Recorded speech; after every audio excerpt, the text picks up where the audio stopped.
Season ఆరంభంలో అదరగొట్టిన రాజస్థాన్ జట్టు ఎందుకో గత 3 మ్యాచ్ల నుండి తడబడుతోంది. గెలిచి ప్లే ఆఫ్స్ కన్ఫర్మ్ చేసుకోవడమే కాకుండా టాప్ 2ని కైవసం చేసుకుంటుందనుకుంటే వరుసగా 3 మ్యాచ్లు ఓడిపోయి తీవ్రంగా నిరాశపరుస్తుంది. చెపాక్లో రాజస్థాన్ జట్టు చెన్నైపై 5 వికెట్ల తేడాతో ఓడిపోయింది. మరోవైపు చెన్నై జట్టు కీలక మ్యాచ్లో గెలిచి తమ ప్లే ఆఫ్ అవకాశాలను సుస్థిరం చేసుకున్నారు. ఇక మ్యాచ్ అనంతరం జట్టు ఓటమిపై సంజు సామ్సన్ కొద్దిగా నిరాశతో మాట్లాడుతూ ఏమన్నాడంటే, మా జట్టు సీజన్ ఆరంభంలో ఆడిన విధానంగా ఆడడంలో ఎందుకో వెనుకబడింది. ఆ విషయాన్ని ఒప్పుకుని తీరాల్సిందే. ఈ రోజు మ్యాచ్ లో గెలిస్తే టాప్ 2కి చేరుకుంటామని తెలిసినా కూడా మా ప్రదర్శన అందుకు తగ్గట్టుగా లేదు. మా బ్యాటింగ్ వైఫల్యం వల్లే ఈ రోజు ఓడిపోయాము. పిచ్ స్లోగా ఉంది, అయితే దాన్ని సాకుగా చూపలేము.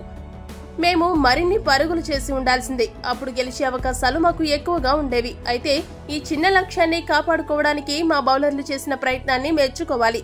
ఇంకా మాకు 2 మ్యాచ్లు మిగిలి ఉన్నాయి. వాటిలో గెలిచి తప్పకుండా మేము టాప్ 2కి చేరుకుంటామని సంజు ముగించాడు. ఈ వీడియో గనక మీకు నచ్చినట్లయితే లైక్, షేర్, కామెంట్ చేయండి. మరిన్ని స్పోర్ట్స్ అప్డేట్స్ కోసం మా ఛానల్ సబ్స్క్రైబ్ చేసుకోండి.